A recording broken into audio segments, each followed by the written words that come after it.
Divine sign దైవ సంకేతం ఆదివారం జనవరి 19, 2025.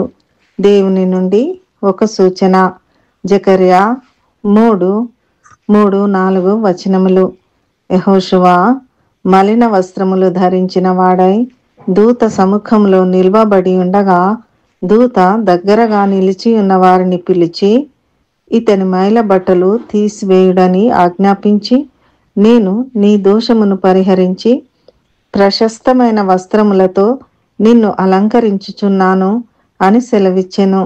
ఈనాటి దైవాంశము ప్రశస్తమైన వస్త్రములు. యెషయా 51:10.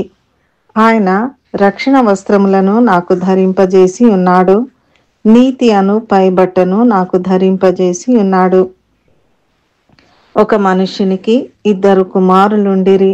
వారిలో చిన్నవాడు తండ్రి ఆస్తిలోని తన భాగమును అడిగి తీసుకుని దూరదేశమునకు ప్రయాణమైపోయి దుర్వ్యాపారము వలన అదంతయు పోగొట్టుకొనెను. కరువు రాగా వాడు ఇబ్బంది పడి ఆ దేశస్థులలో ఒకని చెంత చేరి పందులను మేపు కొలువులో చేరెను.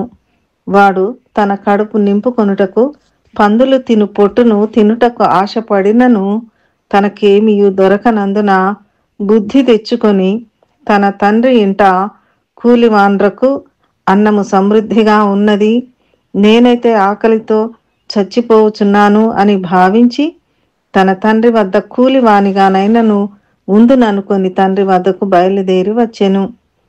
అతడు దూరముగా ఉన్నప్పుడే తండ్రి అతని చూచి కనికరపడి పరుగెత్తి వాని ముద్దు పెట్టుకొనెను. వాడు తండ్రితో, తండ్రి, నేను పరలోకమునకు విరోధముగాను నీ ఎదుటను పాపము చేసి తిని ఇక మీదట నీ కుమారుడనని అనిపించుకొనుటకు యోగ్యుడను కాననెను. అయితే తండ్రి తన దాసులను చూచి, ప్రశస్తమైన వస్త్రము త్వరగా తెచ్చి వీనికి కట్టి వీని చేతికి ఉంగరము పెట్టి పాదములకు చెప్పులు తొడిగించుడి. ఈ నా కుమారుడు చనిపోయి మరలా బ్రతికెను, తప్పిపోయి దొరికెనని చెప్పి గొప్ప విందు చేయించి సంతోషించిరి. యేసయ్య ఈ లోకంలో ఉన్నప్పుడు తన శిష్యులకు చెప్పిన ఉపమానం ఇది. ఈ సందర్భంగా దేవుడు మనతో మాట్లాడుచున్న దైవాంశము ప్రకటన 19:8. మరియు ఆమె ధరించుకొనుటకు ప్రకాశములను నిర్మలములైన నారబట్టలు ఆమెకి ఇయ్యబడెను. అవి పరిశుద్ధుల నీతిక్రియలు. దేవుడు మనందరినీ దీవించి మైల బట్టలను తొలగించి మన దోషములను పరిహరించి ప్రశస్తమైన వస్త్రములతో మనలను అలంకరించునుగాక. ప్రార్థన.